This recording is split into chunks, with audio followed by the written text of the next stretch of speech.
তোমাদের দেখাতে চলেছি পটল আর আলু দিয়ে একটা খুব সুন্দর সিম্পল চচ্চড়ি। দেখতে হবে তো, চলে যাও না যেন কিভাবে করছি।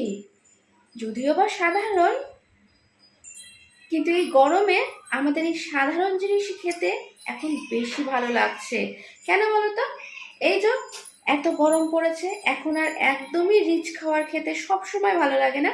হ্যাঁ, একবেলা যদি রিচ খাবার খাই, তারপরে একবেলা চেষ্টা করি যে একটু হালকা খাওয়ার, তাই কি না?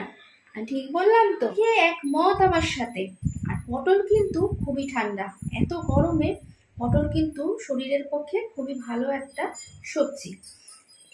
এতে আমাদের পেট, শরীর, মন, মস্তিষ্ক সব ঠান্ডা থাকে। আর পেটের জন্য তো বললামই, ঝোলে ঝালে সবেতে পটলের জুড়ি মেলা ভার, তাই নাকি বলো তো? পটল কিন্তু খুব উপকারী একটা সবজি আমাদের। বলো তোমরা কেমন আছো? যা গরম পড়েছে, ও আর পারা যাচ্ছে না গো। ও হাঁপ ধরা গরম, তার মধ্যে ও একটু আধটু এই সন্ধেবেলা হাওয়া যদিও বা দিচ্ছে, কিন্তু ঘর কিন্তু ঠান্ডা হচ্ছে না। ঘরে যে ইটের দেওয়ালগুলো পুরো মানে তেতে রয়েছে, এই এখন যেন হলকা মারছে। এই দেখো মুখ ঠুক পুরো স্কিন যেন মনে হচ্ছে তেল তেলে, মানে যতবারই মুখ ধুচ্ছি বারবারই তেল তেলে হয়ে যাচ্ছে, আর প্রচন্ড ইচিং একটা প্রবলেম হচ্ছে। এগুলো খুব মানে এই গরমে, এই প্যাচপ্যাচে গরমে এগুলো সমস্যাগুলো, স্কিনের সমস্যাগুলো খুব বেশি হয়। পটলে কিন্তু স্কিনের সমস্যাও ভালো হয়, এটা তোমরা জানতে কিনা আমি জানি না, একবার একটুখানি সার্চ করে দেখো। আমার মনে হয় পটল খুব ভালো, হেলদি এবং উপকারী, এবং এটাকে যদি রান্না করে একটু টেস্টিভাবে খাওয়া যায়, আমাদের কিন্তু খারাপ লাগে না পটলটা। বড় বড় সাইজের পটল নিয়ে এসছি। এবার চলো এটা দিয়ে কি বানাবো সেটাই দেখার পালা। তার আগে পটলগুলো কেটে নিই।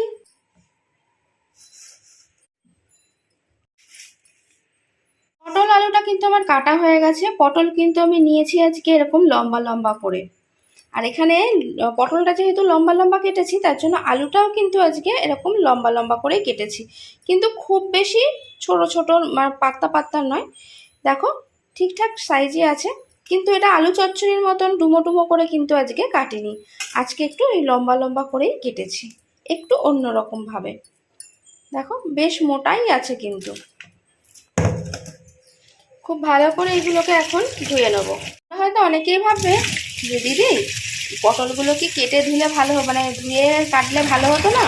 আমি কিন্তু ওইটা গোটা পটলগুলো ধুয়ে নিয়েছিলাম, তারপরে কেটেও যেন মনটা একটু খুঁতখুত লাগলো, তার জন্য কেটে মানে আবার একটুখানি হালকা জল দিয়ে ধুয়ে নিলাম। আলুটা আমি ধুয়ে কাটিনি, তার জন্য এই যে এটা ভালো করে একটুখানি খানিকক্ষণ একবার ধুয়ে নিয়ে তারপরে ভিজিয়ে রাখবো।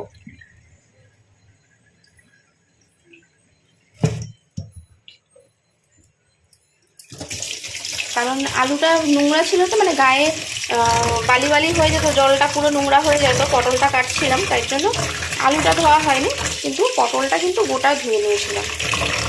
তা হলো মন শান্তির জন্য একবার একটু জল দিয়ে নিলাম, আর কিছু না। বেশিক্ষণ ভিজিয়ে জলে রাখিনি, কারণ এমনি এটা জল জলের সবজি, বুঝেছো? যেহেতু এটা জল জলের সবজি, তাই কিন্তু একটু ভালোভাবে তেলে কিন্তু আমি ভেজে নেব। আমি কিন্তু কড়া খুব ভালো করে মুছে নিই। আজকে যেহেতু এটা মাজা, এই কড়াই রান্না হয়েছিল সকালে, তার জন্য একটু মুছে নিলাম, ধোয়াই ছিল কড়াটা। আর যদি একদিন ওভার হয়ে যায়, এই কড়াটা ইউজ না করা হয়, অন্য কড়া ইউজ করি, তাহলে কিন্তু আমি জল দিয়ে ধুয়ে নিই। নাহলে আমার মা একদমই পছন্দ করে না না ধুয়ে করা, কারণ এই যে রান্নাঘরে কোথায় ছোট ছোট মাকড়সা, কোথায় কি থাকবে, টিকটিকি মিষ্টিকে উঠে যায় এর মধ্যে, তার জন্য সবসময় মা বলে একটু ধুয়ে করলে ভালো। ভালোর জন্যই তো বলে, বলো মায়েরা। এখান দিয়ে প্রচুর হাওয়া আসছে গো, একটু জানলাটা বন্ধ করে দিই।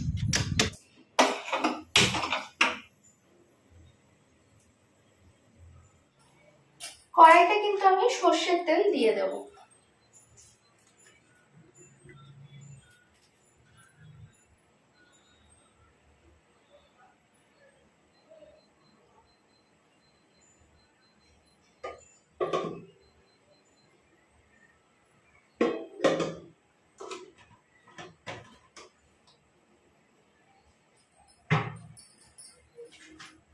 আর সব সময় যেহেতু এই তেল ঢাললেই গা বেয়ে দেখবে তেল পড়ে, তার জন্য আমার মা এরকম একটা ন্যাকড়া রেখে দেয় যাতে আমি সবসময় মুছে নিতে পারি। হাতে তেল লাগলে একদমই গরমে ভালো লাগে না। তেল দেখো গরম হয়ে গেছে, আমি একটু আস্তে করে দিলাম।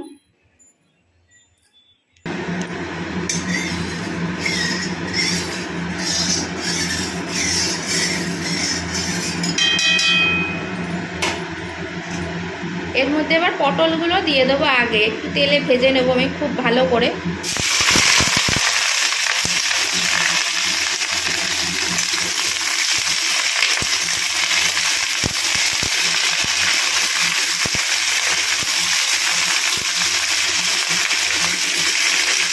একটু লবণ দিয়ে দেবো।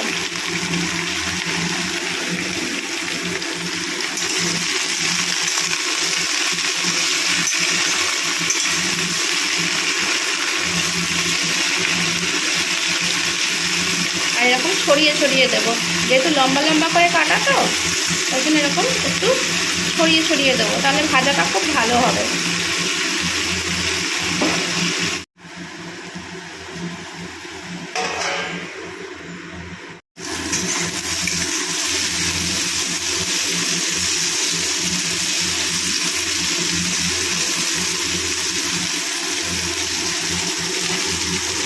খুব ভালো করে দেখো পটলটা কিন্তু ভাজা হয়ে গেছে। এবার আমি এটা থালায় তুলে নেব। আর এই তেলের মধ্যেই আমি দিয়ে দেবো 5 ফোড়ন আর শুকনো লঙ্কা।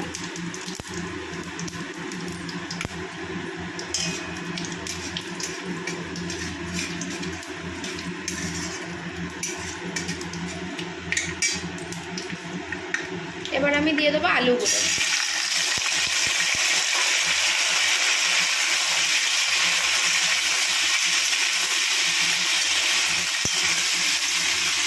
এই গরমে রান্না করা না, ঘেমে নিয়ে একাকার অবস্থা।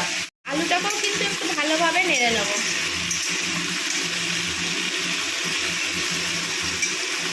এবার কিন্তু এই যে এতগুলো লঙ্কা নিয়ে নিয়েছি, এবার আমি এর মধ্যে সব দিয়ে দেবো ফাটিয়ে ফাটিয়ে।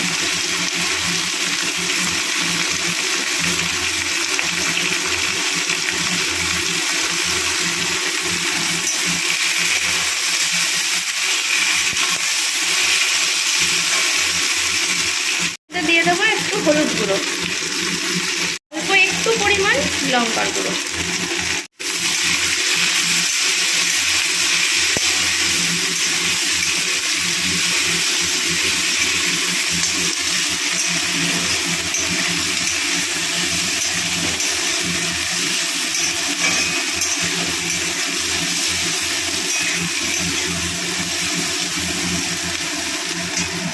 এর মধ্যে দিয়ে দেবো জল।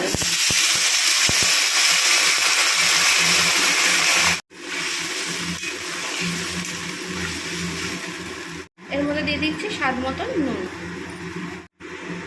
দেখো আলু কিন্তু খানিকটা সিদ্ধ হয়েই গেছে, এখনো খুব ভালো করে সিদ্ধ হয়নি কিন্তু অল্প হালকা সিদ্ধ হয়েই গেছে। এর মধ্যেই আমি দিয়ে দিচ্ছি এই ভেজে রাখা পটলগুলো।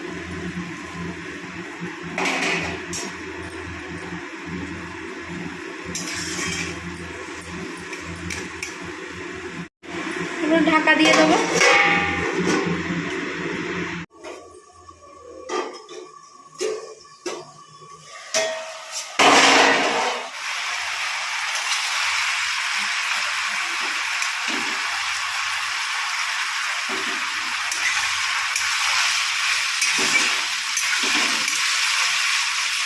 খুব ভালো করে আমি একটুখানি এটাকে মিশিয়ে নেবো। আর আমি পটলটা কিন্তু দিয়েছিলাম, কিন্তু এক জায়গায় রেখে দিয়েছিলাম, কড়া করে ভাজা আছে তো অসুবিধা নেই। দেখো একদম নরম, কিন্তু খুব নরম হয়ে যায়নি, আলুটাও খুব ভালোভাবে সিদ্ধ হয়ে গেছে। এবার পটলের সঙ্গে ভালোভাবে মিশিয়ে নেব আর একটু ঘেটে নেব, তাহলে খুব মাখা মাখা এটা রুটির সঙ্গে খেতে কিন্তু দারুণ লাগে, খুবই সুন্দর লাগে। আর এই গরমের মধ্যে এরকম হালকা পাতলা খাওয়াই, মানে পাতলা নয়, জাস্ট এরকম নর্মাল খাওয়াটা আমার মনে হয় ভালো। গরমের মধ্যে আর বেশি রিচ খাবার নেওয়া যাচ্ছে না, মানে খেতে মুখে ভালো লাগলেও পেট সইছে না আর কি। কিন্তু এরকমভাবে একবার খেয়ে দেখো, আমার মনে হয় এটাও কিন্তু রুটির সঙ্গে অসাধারণ লাগে, একটা শুকনো শুকনো তরকারি। এখন দেখো জল নেই, এরকম দেখতেই পাচ্ছ। খুব ভালো করে নেড়ে চেড়ে নেবো। আমার তরকারিটা কিন্তু একদম রেডি হয়ে গেছে, জাস্ট অসাধারণ। জাস্ট এরকম তরকারি কিন্তু রুটির সঙ্গে অসাধারণ লাগে। এরকমভাবে বানিয়ে ফেলো।